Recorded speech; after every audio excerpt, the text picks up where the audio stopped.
We are officially 94 days away from the start of the 2025-26 OHL season, and today the Ontario Hockey League has released the schedule for the upcoming season. So, an exciting time for junior hockey fans starting to figure out how the calendar is going to look from September through to March.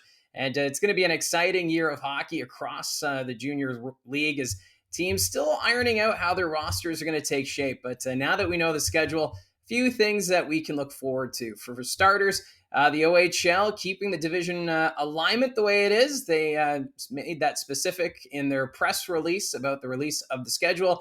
Also, to note some highlights, they are bringing in the rivalry week. That's going to take place October 16th to the 19th. So every pair of teams will play a home and home that weekend. So, for example, the Barrie Colts and North Bay Battalion, they're going to play a home and home for the rivalry week. You also have the Owen Sound Attack and the Guelph Storm, Sudbury, Sault Ste. Marie, Erie, Niagara, and every team has a pair, Flint, Saginaw.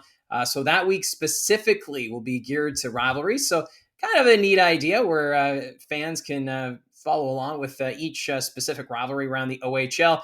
Also, the OHL Top Prospects game is back. That's going to be in Peterborough. That's going to be Wednesday, January 14th. So something to look forward to. And the intra-league games between the OHL and QMJHL will take place this season. Ottawa against Gatineau and then Sudbury against Rouyn-Noranda. So a lot of excitement around the Canadian Hockey League as we're starting to see what next season is going to look like.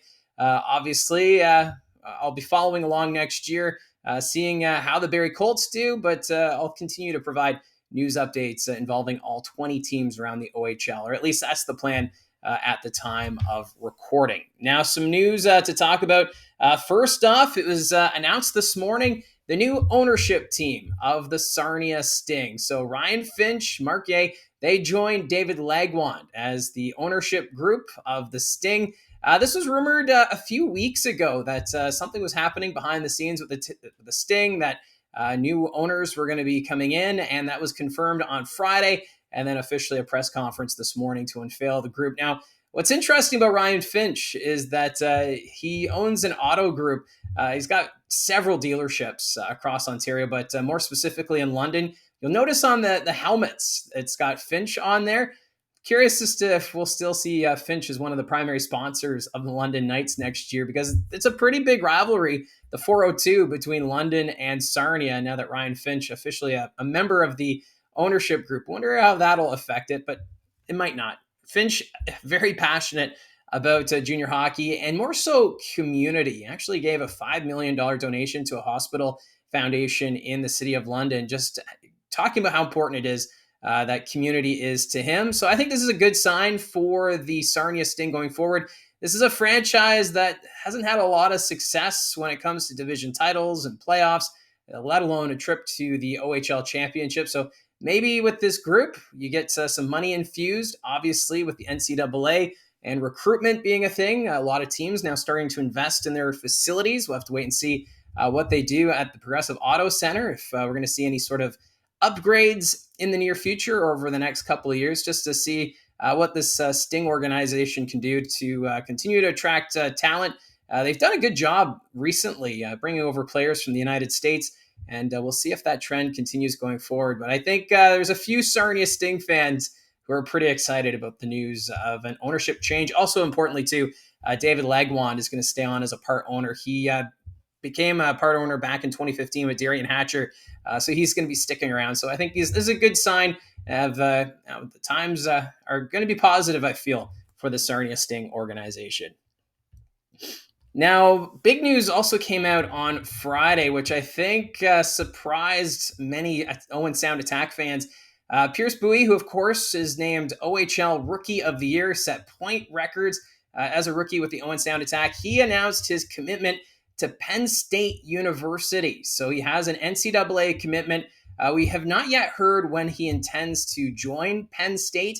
It sounds like it's a good possibility he'll play for the Owen Sound Attack this upcoming season, and then it's the following year. His draft year is 2026.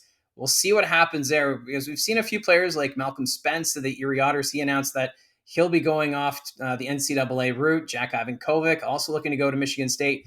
So it seems as though maybe in the draft year is where Pierce Mbuyi will head off to Penn State, but there is that off chance that if he takes courses during the summer, he could join the NCAA program as a 17-year-old. Macklin Celebrini, he did that as a 17-year-old. So it's not out of the realm of possibility. I know some are wondering if that's what Brady Wasselin is going to do with the Niagara IceDogs following his commitment to the NCAA route with Boston College.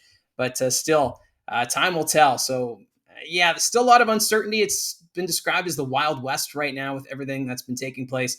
And Mbuyi, the latest player to make a commitment to the NCAA.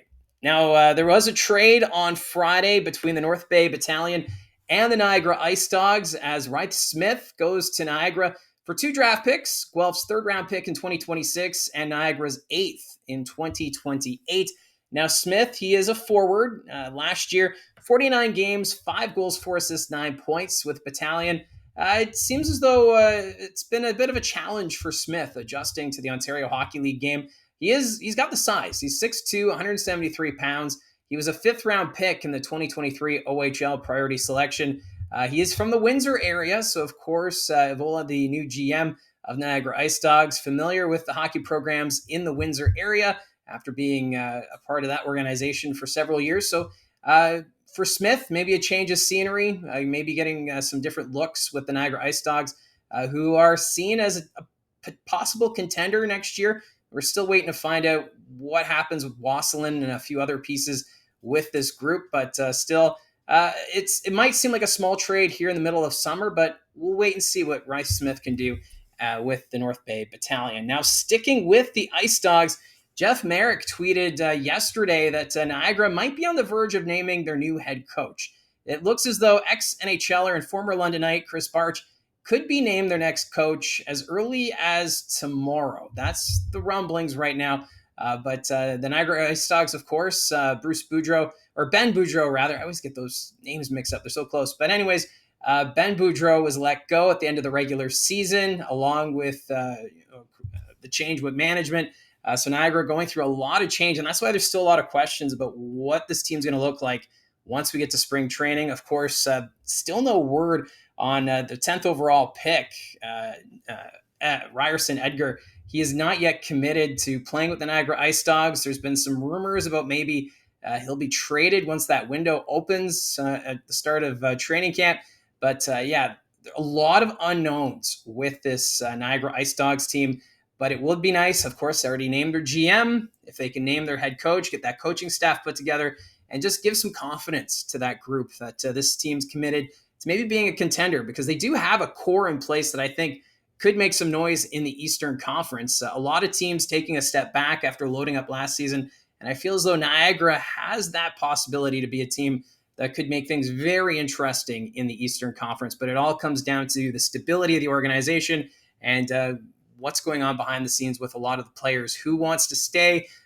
Who's maybe looking to move out? I know Grayson Tiller, coming over from the Barrie Colts, has voiced that he wants to change what goes on in the room. He wants to be that veteran presence. So everyone's saying the right things right now, but we're just waiting to see who's all going to commit to playing for Niagara for the 25-26 regular season. So those are the news items for today. That's how I see it from the booth. If you have any comments down below about any of these news items, love to see the interactions. Don't forget to hit like and subscribe, and we will talk to you again soon.